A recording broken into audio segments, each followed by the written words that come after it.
এগুলো বিভিন্ন প্রকার আকৃতি ধারণ করতে পারে, বিভিন্ন প্রকারের। তো বাবা মার আকৃতি আসে। এখন ওই যে মৃত্যুসজ্জায় শায়িত সে বলে কথা তো ঠিক, হুজুররা আলেম ওলামারা যে আমাদেরকে আখিরাতে ভয় দেখাইতে বলতো, আমলের কথা বলতো, তারা কি দেখে বলছে নাকি না দেখে বলছে? তারা কি মনে কবরে গিয়ে দেখছে নাকি না দেখে বলছে? বলছে আমার বাবা মা তারা তো মৃত্যুবরণ করছে, মৃত্যুবরণ করে মৃত্যু দেখেই কিন্তু বলছে যে আমার তেমন কিছু না। তাহলে ওই ব্যক্তি শয়তানের ধোঁকায় পড়ে আল্লাহকে ভুলে যায়।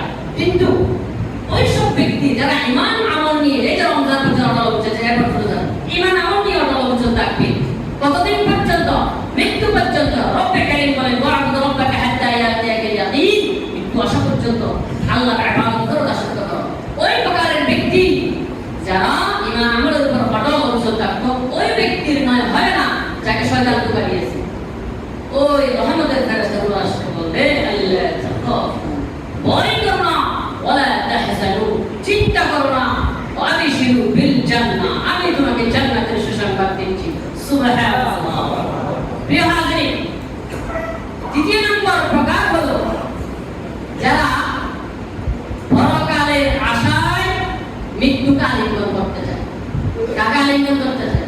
মৃত্যুকে আলিঙ্গন করতে চায়।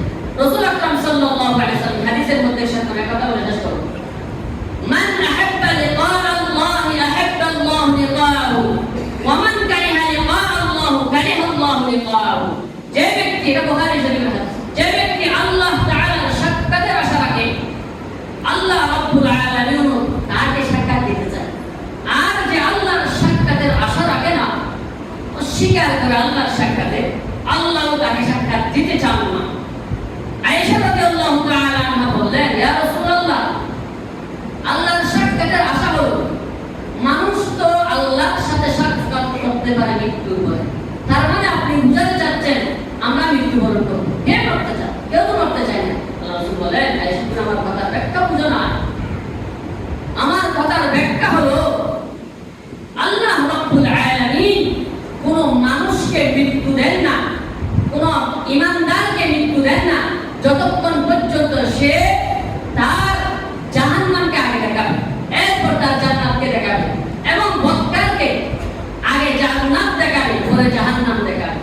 অর্থাৎ বেঈমানের কাছে যখন আজরাইল ফেরেশতা আসে, তাকে সর্বপ্রথম জান্নাতকে দেখায় এবং বলে এই যে এই জান্নাত কামাই করার জন্য আল্লাহ তোমাকে পৃথিবীতে পাঠিয়েছেন, ঈমান আমলের উপর ইস্তেকামত তথা দৃঢ় এবং অবিচল থাকার জন্য তোমাকে পৃথিবীতে পাঠিয়েছেন।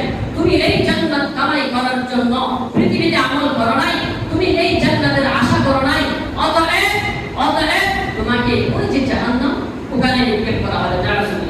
পক্ষান্তরে ওই ব্যক্তি যে জান্নাতের আশায় ঈমান আমলের উপর অটল অবিচল থেকেছে, তাকে সর্বপ্রথম জাহান্নামকে দেখায়। তোমার জন্য এই জান্নাত জাহান্নাম অবধারিত ছিল, কিন্তু তুমি এমন আমল করেছো আল্লাহ তোমার উপর সন্তুষ্ট হয়েছে, ঈমান আমলের উপর ইস্তেকামত থাকার কারণে আল্লাহ তোমার উপর সন্তুষ্ট হয়েছে, এই জন্য তোমাকে এই জাহান্নাম দেবে না। আমি তোমাকে রহমতের সুসংবাদ দেওয়ার জন্য, জান্নাতের সুসংবাদ দেওয়ার জন্য আল্লাহ আমাকে তোমার কাছে পাঠিয়েছেন, তুমি যাবে ওই যে জান্নাতে। সুবহানাল্লাহ। সুতরাং যারা ঈমান আমলের উপর অবিচল থাকে না, তাদের অন্তরে হেদায়েতের নূর নাই। যাদের অন্তরে হেদায়েতের নূর নাই, তাদের কাছে মৃত্যুর সময় আজরাইল ফেরেশতা আসে, আগে জান্নাত দেখায়, পরে জাহান্নাম দেখায়। অতএব ওই ব্যক্তিকে জাহান্নামে নিক্ষেপ করা হয়, চিরস্থায়ী জাহান্নামে সে নিক্ষিপ্ত হবে। সুতরাং যাদের অন্তরে হেদায়েতের নূর আছে, তার মধ্যে 3 নম্বর প্রকার হলো যারা আল্লাহর সাক্ষাতের আশা রাখে। অতএব আমি আপনাদের জিজ্ঞেস করতে চাই, আপনারা কোন প্রকার হতে চান? কোন প্রকার ব্যক্তিদের অন্তর্ভুক্ত হতে চান? যারা ঈমান আমলের উপর অটল অবিচল থেকে জান্নাত লাভ করে তারা, নাকি জাহান্নাম লাভ করে তারা? অবশ্যই জান্নাত লাভের আশা রাখি আমরা। যদি জান্নাত লাভের আশা যদি আপনারা রাখতে চান, তাহলে রমজান মাস যেভাবে ঈমান আমলের উপর অটল ছিলেন, তাহাজ্জুদের নামাজ পড়ছেন, শেষ রাতে কান্নাকাটি করেছেন, রোজা পালন করেছেন, মানুষকে সাদাকা দিয়েছেন, মসজিদ মাদ্রাসায় দান করেছেন, অতএব এই আমল কি আজকের দিনে সমাপ্তি ঘটবে নাকি সারা বছর সারা জিন্দেগিতে চলবে? সারা জিন্দেগিতে করার জন্য নির্দেশ কার? আল্লাহ। আল্লাহ বলছেন ওয়া'বুদ রাব্বাকা হাত্তা ইয়াতিয়াকাল ইয়াকিন, আল্লাহর দাসত্ব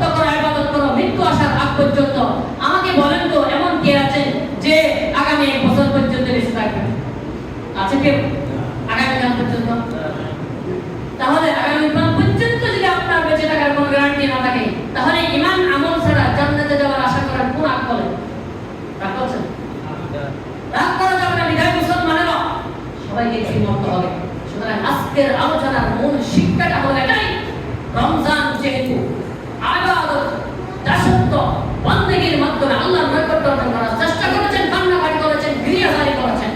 এই কান্নাকাটি শুধু ঈদ পর্যন্ত সীমাবদ্ধ নয় মুসলমান, এটা হলো ঈমান আমলের সাথে মৃত্যু পর্যন্ত অটল থাকবে। রাসূল আকরাম সাল্লাল্লাহু আলাইহি ওয়াসাল্লামের এই নির্দেশিত পথ অবলম্বন করেছেন সাহাবায়ে কেরাম। তারা নিজের জীবনের বাজি রেখে, অর্থাৎ জীবন দিয়ে দিয়েছেন, সম্পদ দিয়েছেন, স্ত্রীকে বিধবা করেছেন, সন্তানদের এতিম করেছেন, ঈমান কখনো ছাড়ে নাই, সবকিছু বিসর্জন দিয়ে ঈমান দেয় নাই।